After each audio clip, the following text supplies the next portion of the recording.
So besides saying that I'm looking forward to a very constructive year and hearing about all of our new board members, it should be very good. And so now I'll introduce Guy Berg, who is going to present our awards, the major feature of our meeting today. Welcome to the 2015 Preservation Awards event. I've been asked this year to host it, and I shall try to continue to do the fine job that Steve Douglas did in past years. The recipients for this year's awards will be receiving this handsome plaque that we always hand out, and the various categories are preservation, reconstruction, restoration, rehabilitation, and our own special infill that we bestow on new construction in town. We have winners this year in all 5 of the categories, really. And while we only have 6 this year, as opposed to about a dozen we had last year, they are a mighty 6. And I thought maybe what we might do before we go off and examine each one of them individually would be to take a look at them in an overview, perhaps, and take a moment to examine for analytical purposes the various types of building typology they represent in our town. All of this year's buildings are actually single-family residences, which in their own way combine to make Lake Forest the high-quality suburb that it is in our country. If we take a look at the upper left-hand image, we depict a French Norman Revival home, and this one actually resides in the famous Deer Path Hill Estates, which was Lake Forest's first subdivision that had the contractor and the designing land architect in charge of reviewing all the designs. So it was rather a breakthrough in that regard in terms of trying to guarantee a high quality of product. This is actually an original home that was subjected to that review, and the few that were built before the Depression hit typify that pre-World War II revival home that just seems so elusive today. It's really hard to see a nicely scaled Georgian or French or even English country revival home that has the same sort of appreciation of scale and materiality and detail. The second image to the right of it is another award recipient, and what's interesting about this particular home is that it resides in that Victorian / Foursquare area south of the college, which is characterized by narrower properties, deeper properties that actually have the homes in closer proximity to one another. They also have a feature that's rather unique in that the fronts of the home are somewhat close to the sidewalks, and a lot of the porches and front areas on the home have that uniquely American sort of peek into the home from the public realm that is so, I think, dynamic, and unfortunately was somewhat lost with the advent of the television set, which turned a lot of people internally into their homes. But that trend has been changing, and people are starting to sit porch more now, and some of them are even removing the enclosed porches, which this house is being honored for today. Now, the next home to the right of that is is a famous David Adler Georgian manor home that was built near the waning era of the great manor home right after the Depression. This one is unique in that it actually was built on the east side of town, which by the early 30s was rather devoid of large tracts of land. So this one actually, through the work of the maestro David Adler, takes a lot of what could be considered lemons and turns it into some pretty sweet lemonade, and with a lot of refined details and land planning strategies is probably representative of one of the better pocket manor homes on the whole North Shore. Right below that, we have another manor home, obviously, But this one was built more in the early part of the 20th century. And interestingly enough, by the time the one above was up and running, this one had started suffering the fate that befell a lot of the larger estates in Lake Forest, in that it was starting to be downsized, subdivided, and in effect, a great number of these things started losing their real estate and look rather incongruous now because they're on such a small parcel of land. This poor structure actually suffered a downsizing of its physical building as well. And some of you may recall when you drove along Ridge Road that the left side of that secondary mass was actually removed, as was the south wing. The roof, I think, was even truncated, and all that was an effort by the owners in the 30s and 40s to try to decrease property taxes as income and property taxes were soaring at that time. So this particular house is unique, not just in its genre, but in the sort of rebirth from the ashes that it's undergone in the last decade. So we honor it for both of those reasons today. The next house to the left of that is actually rather unique, but in Lake Forest, I think it actually is kind of the exception that proves the rule, in that it's typical of a lot of the efforts of residents in town to take these somewhat unique structures that may not be four-season homes or even just garden follies, and actually retrofit them and turn them into all your residences, and to do it quite successfully. So this is actually a very interesting award recipient that we can look at in more detail in a few minutes. And of course, the image on the left does not depict. The image on the left depicts the new roadway signs that the city of Lake Forest has put up, and hopefully the design of this as a sculptural element is somewhat representative of all of the other images that you see on the screen. At this time, I would actually like to point out a similarity that all of these residences have, and that is the fact that these particular award recipients this year are all private residences, and all of the preservation efforts that have gone into them and the rehabilitation efforts to keep them in such pristine condition have all been privately funded by the homeowners. They're not the recipients of any public grants, as the case is maybe with the train station, or even the beneficiaries of capital corporate investments, which is fortunately something that happened with Market Square. But these are all really borne on the backs of the homeowners who write the checks to fix them up. And I would like to take a moment before we even go into the individual ones to kind of collectively give them recognition. The French Norman Revival home is owned by Lawrence and Linda Remenschneider.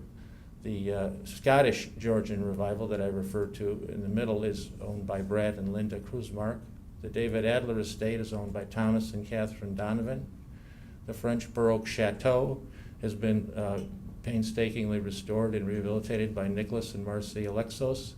And the Japanese Teahouse has been continued to survive in almost like new condition through the efforts of Lisa and Chris Garrity. So if we could just give them all a round of applause here, I think.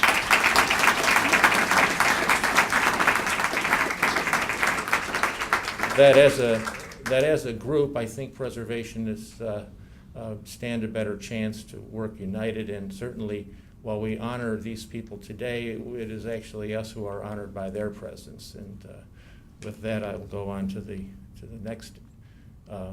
Well, I think what we should do is probably start with the rehabilitation candidates, and this is based on the Department of Interior standards for rehabilitation. And rehabilitation acknowledges the need to alter or add to an historic property to meet continuing or changing uses while retaining the property's historic character. Repair, alterations, and additions are made while preserving those portions or features of the property which convey its historical, cultural, or architectural values. And our first rehabilitation recipient is the home at 251 Kingmuir Road, owned by Lawrence and Linda Remenschneider. And as I mentioned earlier, this particular home resides in the Deerpath Hill Estates.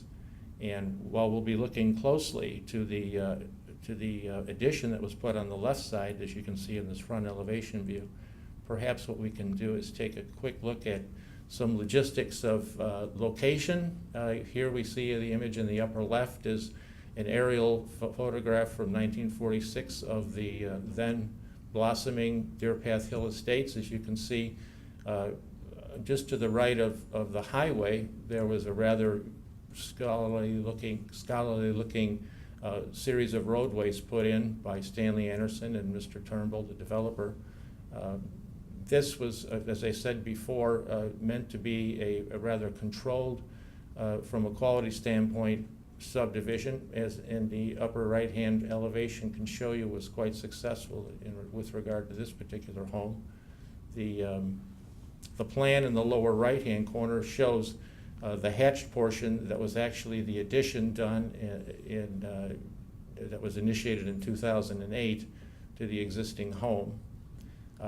One thing I might add about the Deer Path Hill Estates is that it was designed by an École des Beaux-Arts graduate, a Lake Forest resident, Stanley Anderson, whom some of you are very familiar with.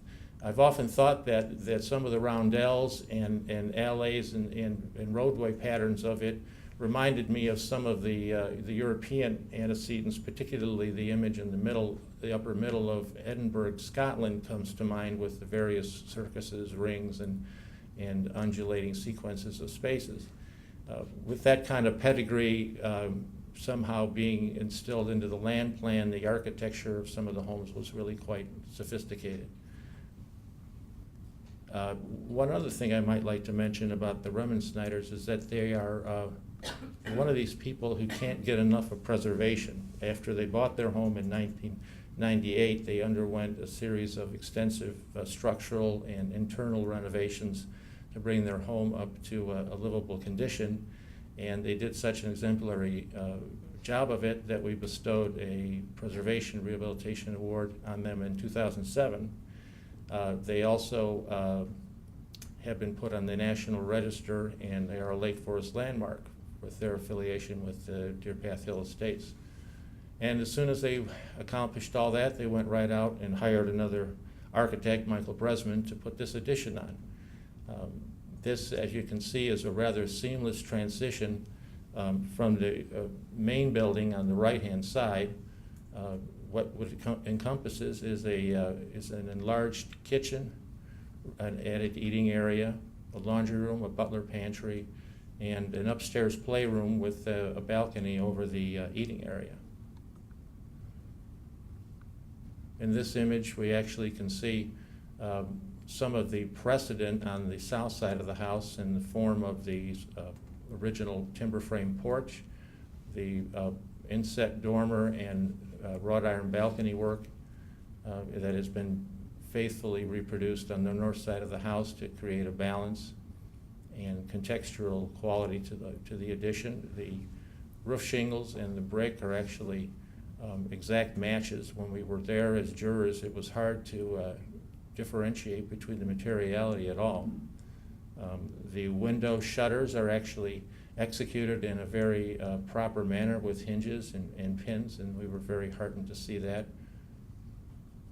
And as you can see in these close-up details of the timber framing around the eating area that reflects that at the south porch, you actually can see that the hand-done edge work with the chinking comes across as really quite believable and charming. And so we were all very pleased to see that the detail actually executed in a manner that would be consistent with the original architecture. So it can still be done this way, fellas, so it's pretty nice. In fact, even the system of gutters up above with the scuppers that allow a little extra parapet room was all done very sensitively, and we were really, it's very subtle. The more you look at it, the more you like it. Now, I would like to ask at this time for the homeowners, Lawrence and Linda Snyder, to please come up to accept their award. And if I may also ask Pauline Moore, who was one of our judges, to present that award to the homeowners. I might add that Pauline Moore has been our anchor juror over the many years we've done the Preservation Awards, and it would not be a Preservation Awards jury without Pauline's inclusion into the event. congratulations on yeoman preservation work. Our next award recipient is the house at 128 Wildwood Road. Now this is being awarded a rehabilitation award today. It's owned by Brian and Linda Krosmark, who basically have worked with contractors to steadily renovate their home. They're direct descendants of the original builder, who was a Scotsman named Alex Kelly. He immigrated to America, to Lake Forest, and he was a builder, which actually leads to some interesting conjecture in the following slides that I'll get to. But we're really pleased with the efforts by the homeowners to take the front portico area in particular, which had been somehow remodeled and enclosed over time, and actually they took it upon themselves to open it back up and restore the columns and the tuck pointing of the brick on the home, and create that interstitial semi-inside, semi-outside space that relates to the sidewalk. And as you can see, it has a very clean and crisp look. And in these close-up details, you can see the underneath of the porch. It features the correct types of molding on the inside of the soffits, and it has engaged columns up against the wall. And actually, if you look at the right-hand image, you can see how the tuck pointing was done in a manner that created a flush mortar joint dyed to match the brick, a feature which actually, when you're observing the building, gives it sort of a monolithic whole, almost like it was made out of some kind of a confectionery you could take a bite out of. It was very unique and curious, and it stayed on my mind actually after we had visited and even deliberated with the jurors when we decided to give it an award.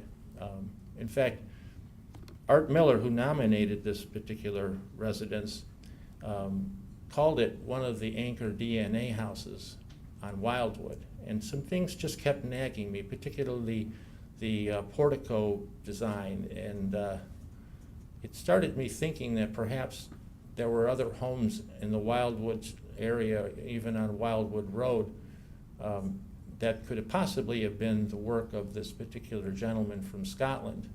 And as I drove around the last few days, I kept on picking up the distinctive eave over the front facade configuration, which is not really typical of the Victorian farmhouse genre that we see around Washington Road and Illinois Road. And as it turned out, the house in the upper right-hand corner on Wildwood was built for Mr. Kelly's son. Well, I would imagine the builder probably built that house for his son. And then, as you can see, these other images have the same overall proportion, types of window openings, and curiously, that same treatment of the front portico keeps popping up where the entablature is somewhat crisp and overhangs. One thing that also started to jar my memory was the fact that there are a lot of very reductive Georgian-style buildings in Scotland itself, and perhaps this gentleman emigrating brought some of that vernacular with him, and there's a rather reductive Georgian-style townhome facade on the lower left-hand corner. In fact, as I started to think more about some of the details on the house and on the portico particularly, there's a lack of bed molding that generally is put on the more, let's say, proper executions of entablatures and column relationships. But that actually exists in some of the homes in Newtown, Edinburgh. They discarded that treatment, and I'm beginning to think that perhaps that was something that Mr. Kelly brought with him from Scotland, so these things keep reoccurring. And as a matter of fact, most of the Georgian work in Scotland itself is rather monolithic in that it's all cut stone with very small joints, and that there's a particular type of finish of vertical sort of striations, and that shows up in the lower right-hand corner of this page from Scottish Antiquities, is very similar to the overall effect that's achieved with this flush jointing. So I was actually thinking that perhaps we may have, through Art Miller's urging, by referring to this as an anchor DNA house, have uncovered possibly the work of of not just an itinerant, but a sensitive builder bringing something from Europe to Lake Forest. At this time, I'd like to ask the owners, Brian and Linda Kruzmark, to come forward to receive their plaque if they're here today. And I would wonder if I could possibly get Art Miller, who nominated them for this award and who's a neighbor and probably on the take for this award today in some manner, I would imagine. He's very fond of pastries and the like. Congratulations on your reward.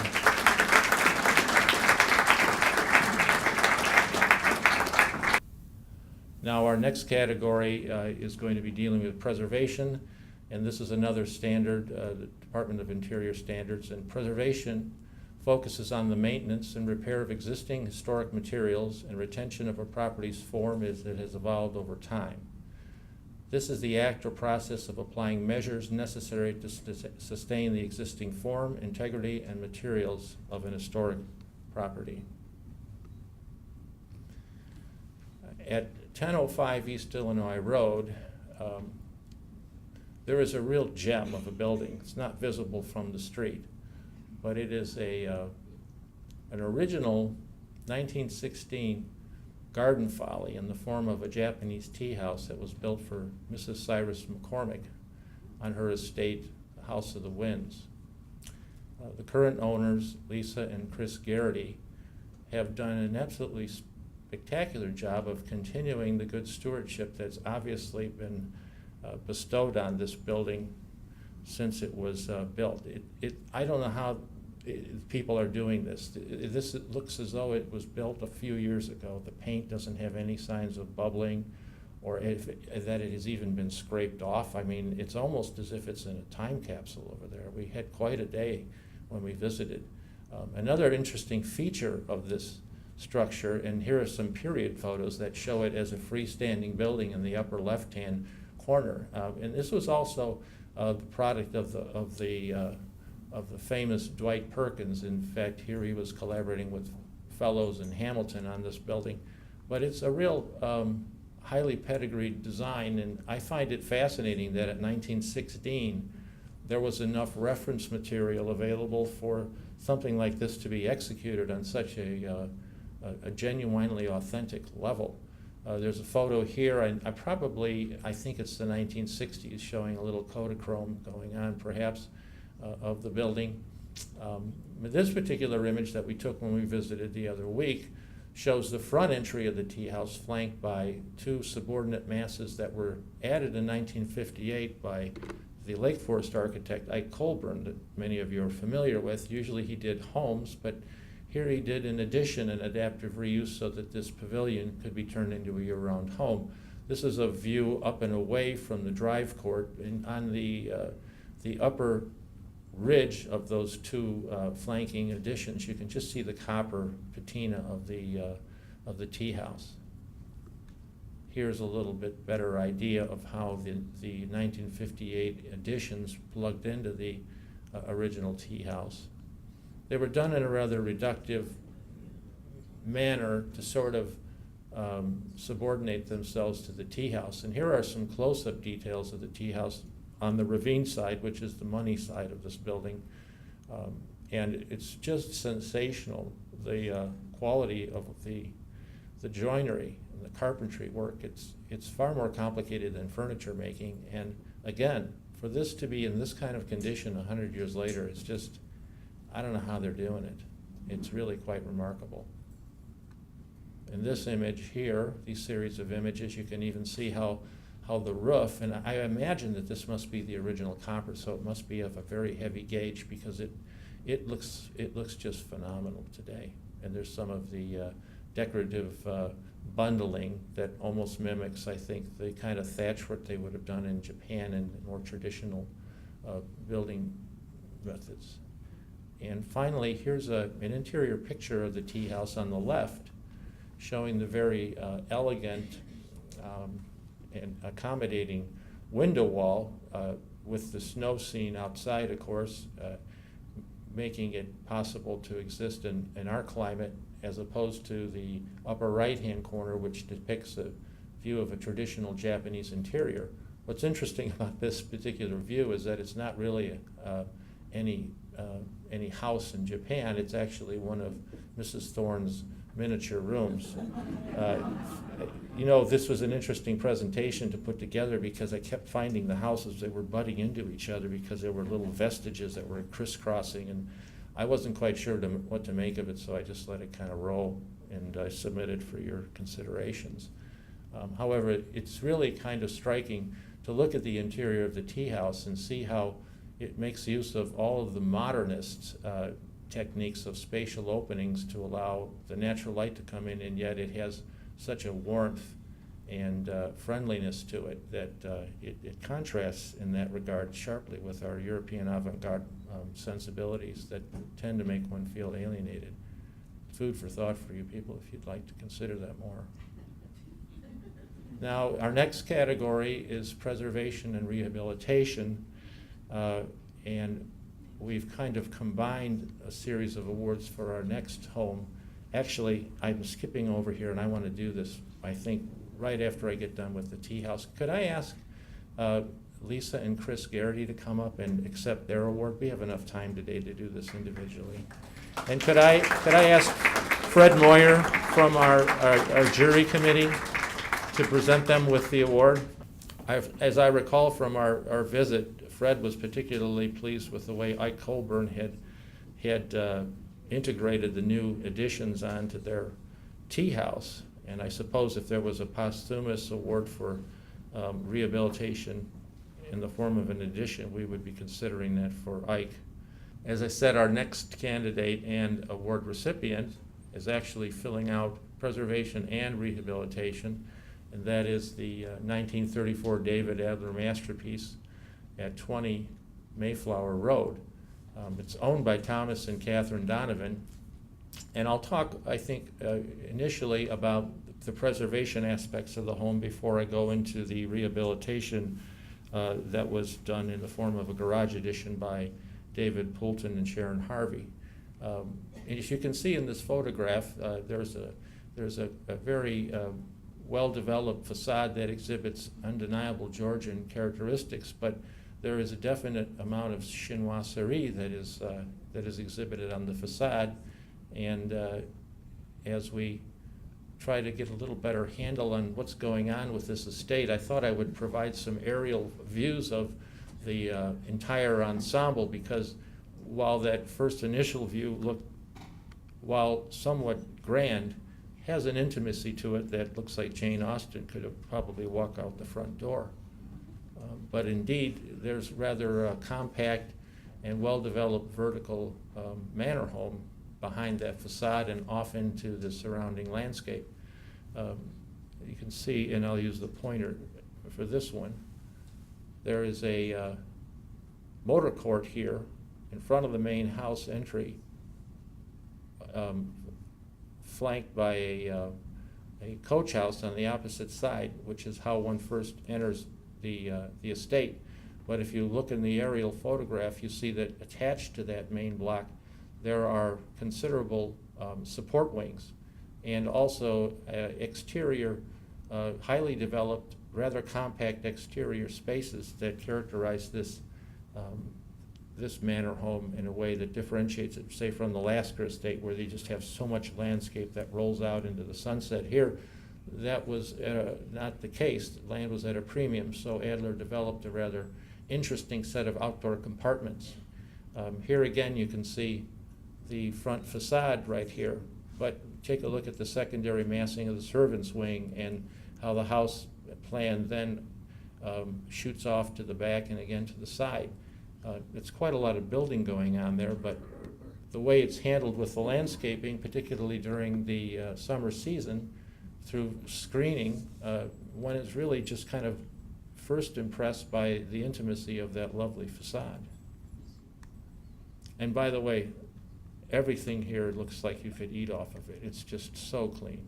These images show some of the other elevations of the building as we walked around. As you can see, this lovely side garden elevation was really rather hard to leave that sunny morning we were visiting.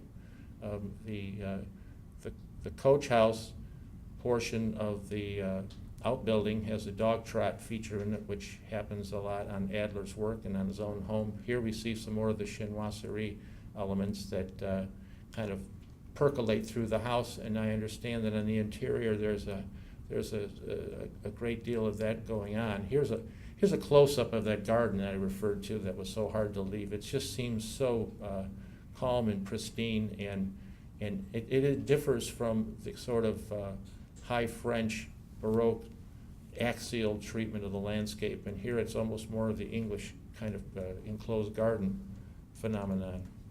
In this view, we see a close-up of the portico with its concave roof and kind of bundled columns done as if they're almost tethers or bamboo-like struts holding this very sort of space-receiving device that it's actually rather interesting to note that the Oriental roof shape typically is concave as if it was receiving the forces of nature, whereas a lot of the European domes and so forth are almost thrusting out into the landscape.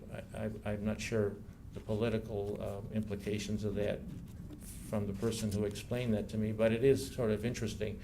It's been suggested that this particular portico, which exists here on this little miniature site plan inset, was making a gesture to the Teahouse, which is actually very close to this estate.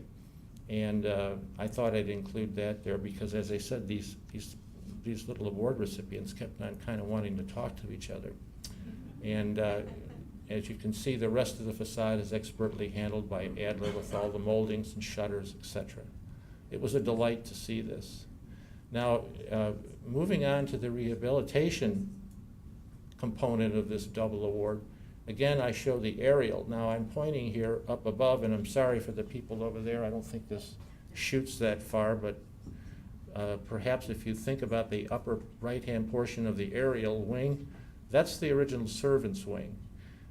And then, again, this outbuilding here is the coach house or motor garages for the original estate. Back then, they would have had chauffeurs getting the cars, but in today's contemporary living arrangement, this becomes rather hard to negotiate on inclement days or at night when one needs to go to the garage. So the Donovids retained David Poulton to design an attached garage, which I think he's successfully done in positioning at the end of the subordinate servants' wing near the beginning of the driveway. Here's a view in the lower left-hand corner of the view of the garage as you come in the entry loop, and it's rather unassuming. This is the rear view showing the garage doors and its attachment to the servants' wing, which is actually this portion of the original building. I believe there was some internal remodeling done to better facilitate the new garage with a mudroom, etc. And as we look at some of the details on the garage addition, you can see that the garage doors themselves are handled in a manner that is rather unlike most overhead garage doors, and I think that that's a rather nice touch. The windows of the garage actually feature jack arches, which are very unusual to see on work today that require tapering of the bricks, and these appear to be executed quite nicely. True divided light windows are also in place on the addition. The moldings at the frieze board were also sensitively done in a manner that's contextual with the house, and also at various locations of the addition, the introduction of actual gas lanterns are rather charming final touches to this. I'd like to ask, actually, I think the representatives of the Poulton group to come up to accept this award, because I think that the homeowners are not present today, if that's correct. Is Dave Poulton or Sharon Harvey present? I see no one getting up, so I think I'll have to give them that award at a later date. But at any rate, this was quite a wonderful house to go and see. It's not something that everybody has a chance to do, and it was I think it was a marvelous testament to the Donovans' continuing good stewardship to keep it in such pristine condition, and their willingness to put an addition on that fits in so contextually with the house.